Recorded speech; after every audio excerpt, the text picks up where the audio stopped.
On a busy Saturday afternoon in April 1999, shoppers filled the streets of Brixton, weaving through market stalls and storefronts, when a black sports bag was noticed, left unattended on the pavement. At first, it barely raised concern. People joked about it. Some even picked it up, moving it from place to place, trying to figure out who it belonged to. But inside that bag was a nail bomb, ticking down in the middle of a crowded community. And within minutes, curiosity would turn into catastrophe. This wasn't an isolated incident. It was the opening move in a 3-week campaign of terror that would see 3 different London communities targeted, and a single attacker driven by hatred, intent on causing as much devastation as possible. But on that day in Brixton, no one knew what was coming, or just how close they were to stopping it. In this episode of British Murders with Stuart Blues, we're heading to England's capital city to explore the April 1999 London nail bombings. It's a case defined by split-second decisions, near misses, and unimaginable consequences. Because sometimes the difference between life and death comes down to moments you don't even realise matter. Before we get into today's case, I've got a quick favour to ask. If you're listening to this on a podcast app, please follow the show or subscribe on YouTube if that's where you're watching. It doesn't cost a thing, but it really helps British Murders reach more people who care about these stories. Ratings and reviews make a huge difference too, so thank you if you've already left one. And if you'd like ad-free episodes, early access, and a load of exclusive content you won't hear on the main feed, you can find all of that over at patreon.com/British Murders. The story I'm about to share with you requires a lot of context setting, because the actions of the perpetrator, in his mind, were directly linked to a period of significant social and political tension within the UK. We're heading back to the spring of 1999 this week, and it was in that early part of the year, February 24th to be exact, that the Macpherson Report, formerly known as the Stephen Lawrence Inquiry, was published. It was the result of the public inquiry into the Metropolitan Police's handling of Stephen Lawrence's murder in April 1993, and it's fair to say it sparked a national reckoning with institutional racism. The Good Friday Agreement, signed the previous year in April 1998, had also brought fragile hope to Northern Ireland, and the 1999 Kosovo War in Southeast Europe was dominating the headlines. Closer to home, the age of consent for gay men remained set at 21, 5 years higher than for straight couples, meaning that same-sex relationships between consenting adults were still, in the eyes of the law, unequal. It was into this highly charged atmosphere that David Copeland, this story's perpetrator, chose to detonate 3 nail bombs in England's capital city, targeting Black Britons, the British Bangladeshi community, and gay men. The attacks came at a moment when each of those communities were already highly visible in public debate. Copeland's campaign was not random. It was calculated to inflame the tensions of the time. I'll also forewarn you that this episode contains heavy themes, including racism, fascism, and homophobia, and there may be language included in the form of quotes that makes you squirm. I just want to make you aware of that at the start. Also, this is an incredibly complex case with many victims, some of whom lost their lives as a result of Copeland's actions. But to ensure the timeline is put across in as easily a digestible way as possible, I deem discussing Copeland's background to be the best place to start. Copeland was born in Isleworth, West London, to his parents Stephen and Caroline. Later raised in the Hampshire town of Yateley, his classmates and teachers described him as a quiet and introverted student who received a great deal of abuse from bullies. His parents described him as sweet-natured, though admitted he had struggled with his mental health. Despite Copeland's later claims to the police that his family were mentally abusive, accusing him of being gay and disliking him, his dad maintained that Copeland had a normal, loving childhood, and that his comments were likely as a result of his mental instability. Stephen said the following about Copeland's accusations regarding his sexuality. "I have never thought Dave was anything but 100% heterosexual. It is not true that we dragged him off to see a doctor because we were concerned about his physical development. Dave asked his mother to take him because he felt he was short for his age. He never said anything about it humiliating him. I believe it was as his paranoia grew, it all became twisted in his mind. Now, Copeland was 5'3" for reference and reportedly had sadistic fantasies, including murdering his fellow classmates, something which began at the age of 12. And he often dreamt of being reincarnated as an SS officer surrounded by sex slaves. SS stands for Schutzstaffel, or Protection Squad in English, and they were the Nazi special police force who provided security and administered the concentration camps. Copeland would often read biographies of Adolf Hitler and became privately obsessed with the idea of becoming famous. Perhaps infamous is a more apt term for what he wanted. He studied at Yateley Comprehensive School and received 7 GCSEs in total, so it seems, like many of his peers, he was reasonably switched on from an education perspective. Stephen added to that when he said, as a teenager, he had friends. They came to our house, and he went to theirs. I can only say everything about him was normal. One of Copeland's former peers at the school had this to say about him. He seemed harmless. He didn't seem to have a problem with any of the black kids in our year. He didn't show any sort of violent behaviour.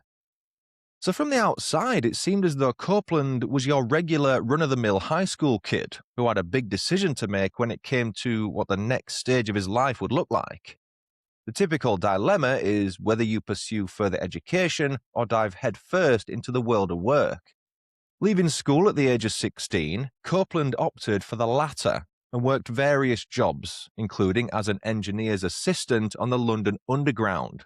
He also worked as a roofer, a fencer, and a McDonald's worker. Losing plenty of roles along the way, Copeland was rumoured to blame immigrants for being sacked, and was quoted saying the following to the police. I think perfectly British people have the right to ethnic cleanse. You know the British people didn't ask these people over.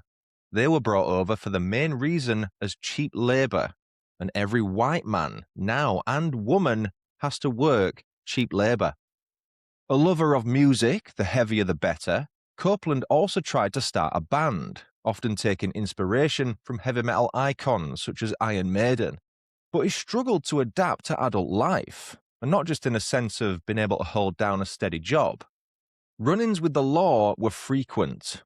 His offences were typically classed as petty crime, but he also used drugs heavily and regularly hired sex workers. Regarding the former, Class A's were the ones he navigated towards. I'm talking cocaine, crack, heroin. Copeland had 3 minor convictions for common assault, making off without a payment, as well as criminal damage. I put it down to immaturity and rebelliousness, nothing else, his dad said after the fact. Stephen believed the turning point in his son's life actually came on his brother's 16th birthday. After a row with her husband, Caroline walked out on Stephen and never returned. The following morning, Stephen had to break the news to his sons, which Stephen felt may have triggered Copeland's mental illness. Caroline believed her ex-husband blamed her because he was still bitter about their divorce. She said, on a prison visit, I asked David if my leaving affected him, and he said, no, Mum. There was no reason for him to hate people. He didn't know anyone, as far as I'm aware, who was homosexual. There weren't many black people at his school. All I can think is that when he finally left home to live in London, something must have happened. Something was going on in his head. He must have been so lost and unhappy to have done as he's done. Copeland himself never mentioned his parents' divorce as having any significant effect on him, and it seems his phobias had set root long before his mum left the family home. He later told the police his hatred of gay men stemmed from childhood and was a reaction to his parents thinking he was gay. He recalled how, when he was 13, they sang the theme tune to the Flintstones and seemed to emphasize the lyrics, "We'll have a gay old time." He was appalled that his mum had then asked him if he wanted to confide any secrets. His parents dismissed that, saying the episode was a figment of Copeland's imagination. Stephen remembered an occasion when a 19-year-old Copeland was challenged about his sexuality by his grandma. She asked him, "What's up with you, David? Do you like boys because you haven't got a girlfriend?" That was the only time the subject of his sexuality was raised, and afterwards, Copeland vowed never to speak to his grandma again. Stephen noted it was around that time when Copeland really slipped away from normality.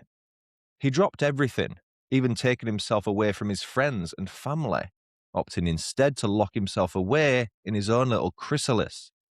Then, on July 27, 1996, across the pond in the USA, a pivotal event took place during the Summer Olympics.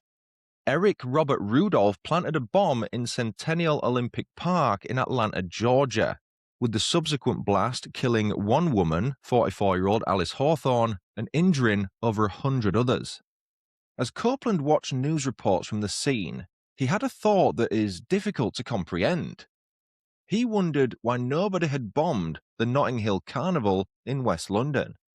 It was an idea he simply couldn't get out of his head, and woke up months later vowing to do it himself. "I am the first domino," he said to one psychiatrist, adding, "everything else will fall." In 1997, Copeland moved to East London to work with his dad as an engineer's commissioning assistant on the Jubilee extension line, on which work had begun back in 1993.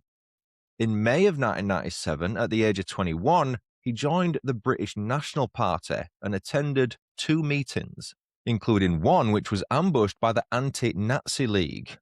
He also briefly served as a steward at some of the party's events. The British National Party, or BNP, is a far-right political party here in the UK, if you're unaware. And around the time of this story, it was arguably approaching its peak popularity. The Anti-Nazi League, as you'd expect, opposed everything parties such as the BNP stood for. A spy who embedded himself within the BNP at the time said that people spoke of an uprising and handed out Nazi propaganda along with bomb manuals. Dave from Barking was what that person nicknamed Copeland in his notes before the bombings, adding that they had spoken a fair bit, bonding over music, with Copeland professing his hatred towards, quote, people with brown faces. 4 months later, he rang the party's administration office to cancel his subscription and denounced the BNP for refusing to countenance a paramilitary struggle. A party commonly described as fascist, when John Tyndall was chairman, he was in charge during our main timeline, it was even labelled as neo-Nazi, so you can see why Copeland was interested in the BNP. Tyndall was said to have been very clever with his words, manipulative basically. An ex-member of the party said the BNP was full of misfits, lunatics, and losers. That's what Tyndall wanted, because he could control them. The honest truth is that Copeland would have been brainwashed just like the rest of the people who joined. In 1998, Copeland joined the National Socialist Movement, or NSM, another neo-Nazi group who were thought to be the political wing of Combat 18. And that's an organisation which Canada has officially labelled terrorist. The 18 in Combat 18, or C18, represents the first and 8th letters in the alphabet, by the way, A-H. I'm sure you can work out whose name those letters represent. It's Adolf Hitler. Copeland was recruited by NSM's self-styled leader, Tony Williams, an appointed Hampshire organiser. It was a rather grand title for what was realistically a small job.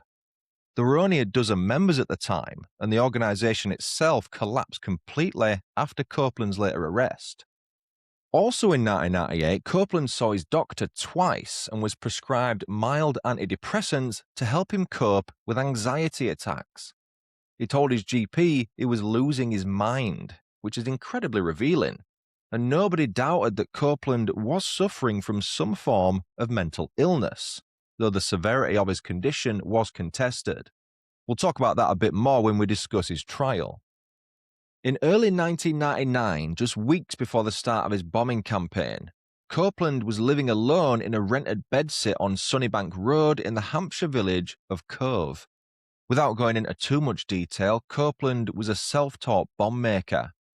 Using the internet, he learned how to create those deadly weapons and used none other than fireworks, which could be bought over the counter, to source the gunpowder for his bombs. At one point, he ordered so many fireworks that he had to book a taxi to take himself home to his bedsit, because he couldn't carry that many. He experimented to check the bombs would work in his bedsit and again on his local common. And with that bit of practice done, he deemed himself ready to launch the first of what would be 3 deadly attacks in London. On the morning of Saturday, April 17th, 1999, Copeland sat alone in his bedsit, reportedly after spending around 1,500 hours assembling what lay in front of him. A crude but devastating pipe bomb, packed with gunpowder and filled with 4-inch nails. Once complete, he placed the device inside a black, head-branded sports bag, slung it over his shoulder, and cycled 1.5 miles to Farnborough Station. By mid-afternoon at around 3 p.m, Copeland arrived at Clapham Junction. From there, he took a taxi south into Brixton. Brixton Market was busy, as it always was on a Saturday. Shoppers filled Electric Avenue, moving between stalls, supermarkets and cafes. It was the kind of place where a bag left unattended didn't immediately raise any alarm bells. Copeland wandered through the market, blending in easily, all the while taking his time. He was carefully looking for the right spot, and eventually, he found it. At 4:50 p.m, he placed the bag outside a supermarket and walked away, having already set the timer on the device inside. It was counting down to 5:25 p.m. Less than half an hour later, at 5:18 p.m, 3 young men noticed the bag near a bus stop on Electric Avenue. It looked brand new, and therefore a tad out of place, so they did what many people might do. They picked it up. But something didn't feel right, and after growing wary of it, they set it down again, this time outside a nearby Boots. Boots is the UK's leading health and beauty retailer for any non-locals listening. A discussion about what to do with their find soon spread to some bystanders, who nudged forward to have a closer look. Someone even joked that it was a bomb, and it was all fun and games until one of them peered inside and said this was no joke. One onlooker moved the bag to a less crowded spot outside an Iceland supermarket. He didn't realize it at the time, but that action was later credited as being the reason there were fewer casualties that day. Various people looked inside the bag, not knowing what to do in such a foreign situation, until one guy suddenly took the bomb out before taking off with just the bag. One witness later said, "Everyone was saying to him, 'There's a bomb in there, leave it alone,' but he just wanted the bag, which was brand new." He picked out the bomb, which was a lunchbox sitting on top of a cardboard box, put it on a pallet, then walked off. So the bomb was now amongst packing materials on the side of the street, exposed on top of the pallet. The sight must have been terrifying. Batteries, nails, wires, and a round clock, which was ticking. The police were finally summoned at 5:21 p.m. by the manager of the Iceland supermarket. But even he was not 100% certain that it was a real bomb when he ran phone to the emergency services. As a result, he did not follow the police's advice to move people away from the device. 2 squad cars arrived on the scene around 8 minutes later, with police officers running into the market, shouting, "Move, move, move." But they were too late. Just seconds later, the bomb exploded, emitting a boom so loud that it was heard a mile away. The victim list makes for grim reading. 48 people were injured in total, 2 of whom lost their left eyes. Several of the victims suffered perforated eardrums and experienced temporary hearing loss. Multiple victims suffered fractures to their legs, feet, and ankles. One victim had severe damage to his facial nerve, and even a 23-month-old baby boy had a nail embedded in his skull, which penetrated into the outer layer of his brain. The door of a van also got partly blown off its hinges due to the blast, and a 15-year-old lad was left with a hole in his foot after he pulled a 3-inch nail out of it before being taken to the hospital. Another younger victim had a nail in his leg, but didn't want to waste a stretcher. Many of the victims were taken to St Thomas's Hospital, where it was reported that 3 patients required general anaesthesia for the removal of nails and shrapnel. The Metropolitan Police Anti-Terrorist Branch quickly took over the investigation and called in a detective who'd only just taken on the role. He was supposed to start on the Monday, but was asked to start earlier due to the attack. On the Sunday, police asked anyone who may have been in the area if they knew anything about what had happened, walking around with a questionnaire that people could physically fill in. But people in the local area felt over-policed and underprotected anyway, because the 1981 Brixton riot wasn't a faraway memory at that time, so many didn't want to cooperate. A team of police officers was set up to review the CCTV footage for 24 hours around the clock, as the borough had one of the best CCTV monitoring systems available in London. At that time, the cameras operated off cassette tapes, so the police had to go around and gather them individually before going through them.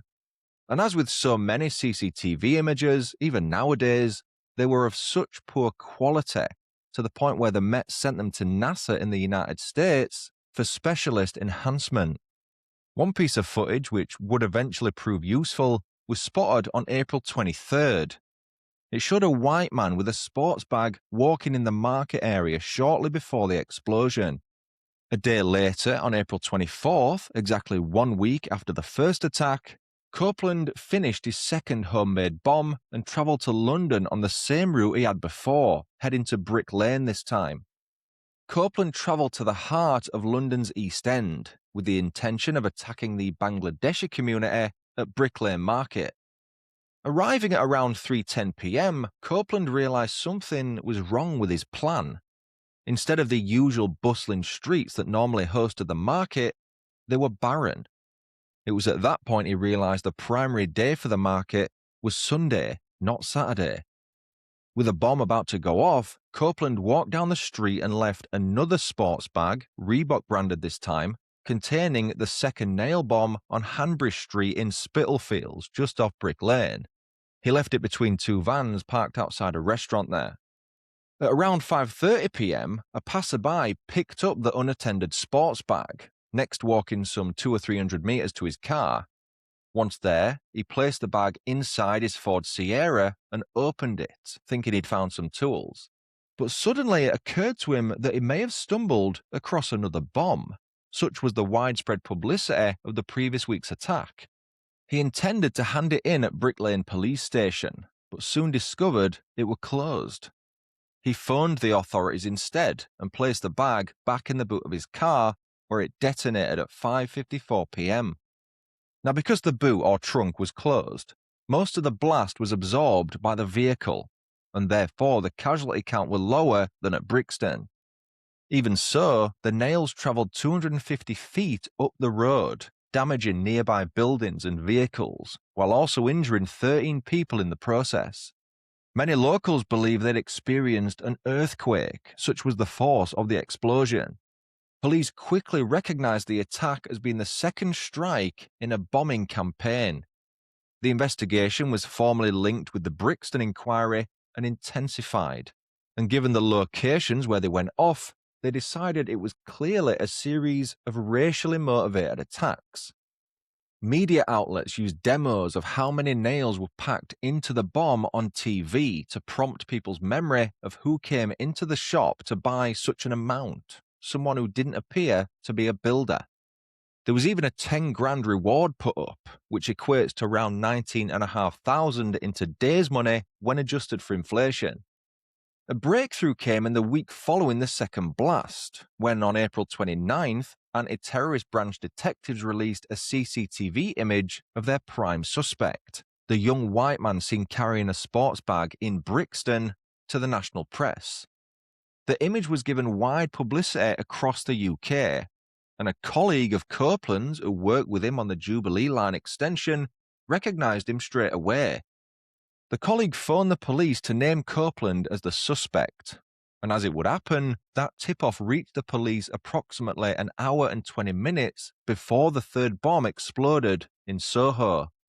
And because Copeland had already left his bedsit with the device, it could not be intercepted in time to prevent that third blast. which he'd brought forward due to the release of his image in the papers.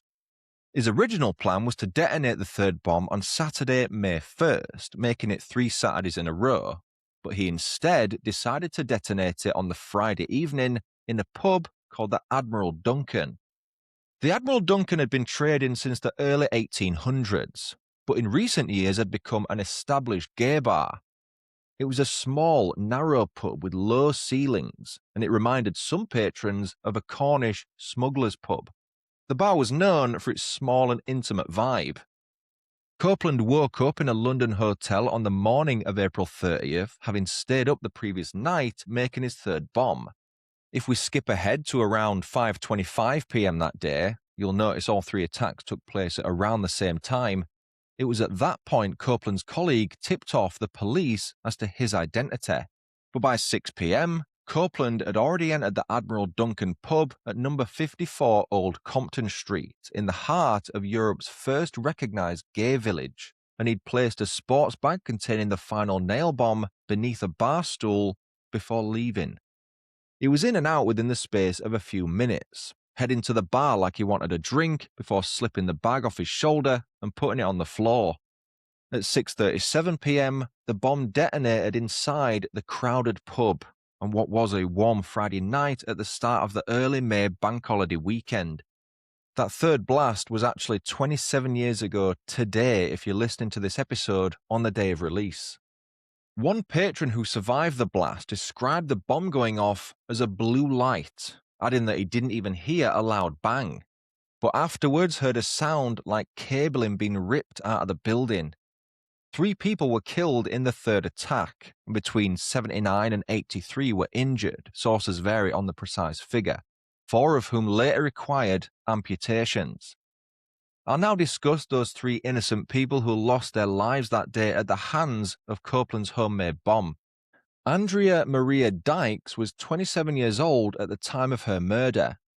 She was born on November 30th, 1971, and was the eldest daughter of Philip and Frances Maddock. She attended St Benedict's Catholic College in Colchester, leaving the school in 1988. After her death, roughly a third of the then current staff still remembered her fondly, and around 70 mourners attended a memorial mass organised at the college by the then principal, after numerous requests from Andrea's former school friends. She earned a living working as a bingo hall worker in the Colchester area, and in August 1997, aged 25, she married Julian Mark Dykes, with the marriage registered in the Colchester Registration District. The wedding was held at St Mary's Parish Church in Wivenhoe, which is tragically the same church where her funeral was later held. The evening before, a special mass was held for her at St James the Less and St Helens in Priory Street, Colchester.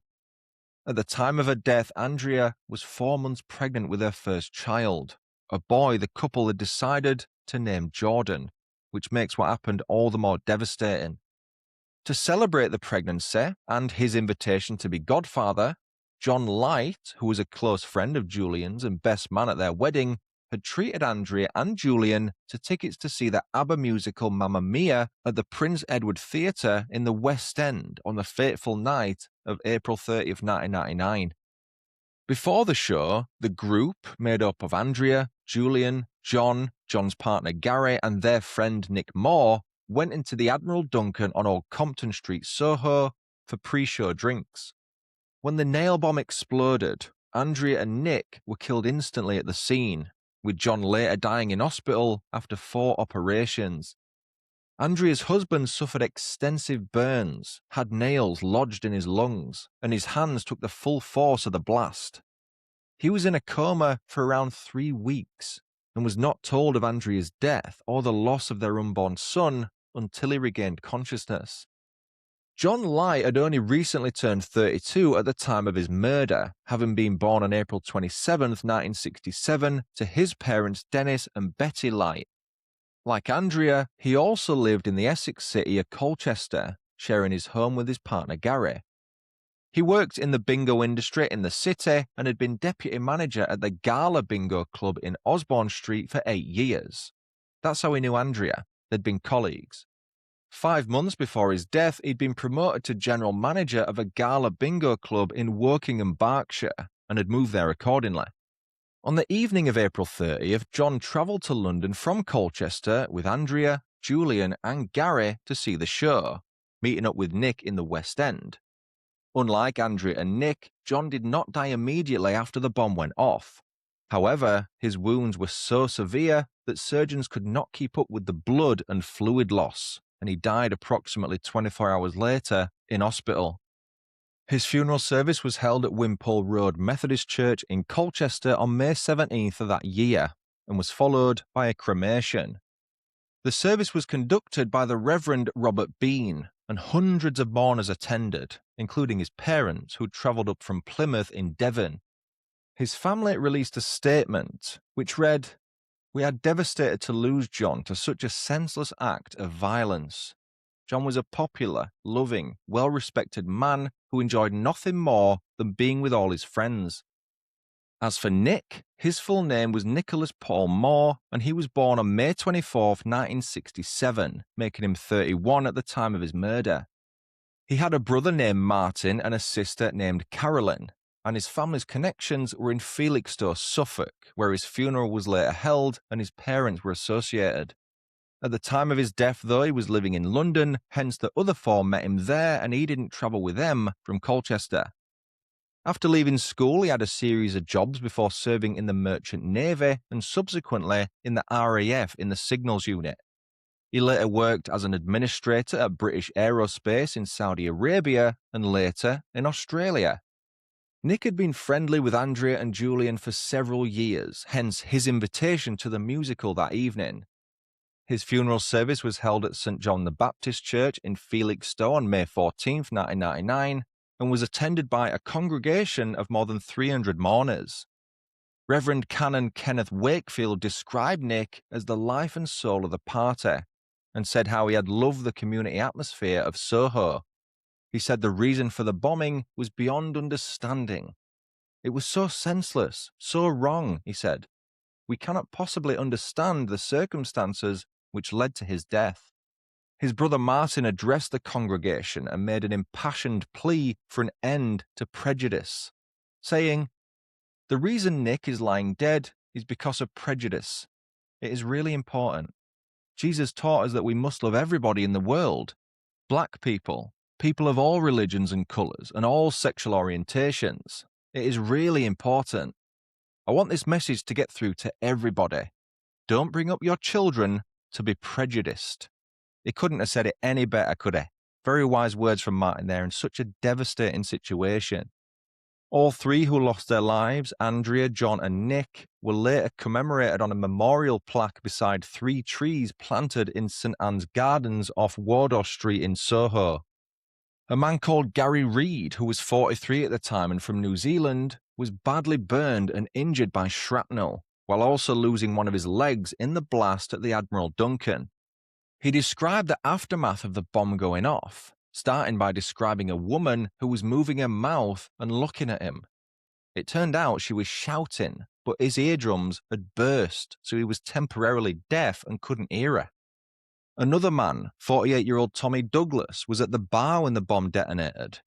He suffered catastrophic injuries, resulting in the amputation of both legs below the knee. As a result of the blast, he had to use a wheelchair and wear a colostomy bag. Tommy later described Copeland as not a human being and bad to the core during the trial, opposing the defence's stance that Copeland was mentally ill. Following the attack, Tommy became a vocal figure in advocating for the victims and speaking against hate crime before passing away in 2017. At the time of the blast, in the midst of the total carnage, Copeland was in a nearby hotel, casually watching the breaking news on the telly, basking in the devastation he'd caused.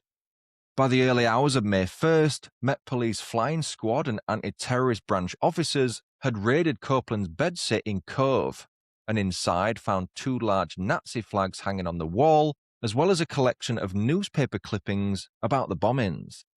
Disturbingly, his victims and photographs of them were also dotted about, along with even more explosive materials and photographs of Nazi imagery. When officers knocked on the door, Copeland opened it, rubbed his eyes, and mumbled, "Yeah, they were all down to me. I did them on my own." Once placed under arrest and on his way to Charing Cross Police Station for questioning, Copeland allegedly sang at the top of his voice, seeming almost jubilant. He saw his arrest as his little moment of fame. The next day, Copeland, who was just 22, was charged with 3 counts of murder and 3 counts of causing explosions with intent to endanger life. It was soon revealed by Copeland in a subsequent interview that his aim was to cause a race war. "My main intent was to spread fear, resentment, and hatred throughout this country," he said. "It was to cause a racial war." He then proceeded to give the officers an extensive amount of detail on how he did it, adding that he didn't regret a thing nor feel bad for any of the victims, with the exception of pregnant Andrea. In an attempt to get Copeland to open up while he was on remand, the police took on the identity of a woman they'd made up, ironically called Patsy, whom Copeland spoke to through letters.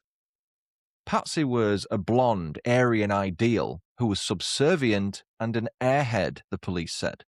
Patsy would remark on how handsome Copeland was, idolizing him in the process. And he bought it, signing off his letters with "Love David," which was a clear escalation in his feelings. Copeland eventually opened up about the doctors who were trying to assess him in prison, claiming that he'd fooled them into thinking he was mad and that he was going to get through the trial. Those omissions were how the police proved he was lying about his mental capacity. Now remember that spy who infiltrated the BNP who I mentioned earlier? He was actually one of the main people responsible for aiding Copeland's conviction because he helped confirm his identity once that tip from his colleague came in. Copeland's trial began in June 2000 at the Old Bailey in London before Mr. Justice Michael Hyam.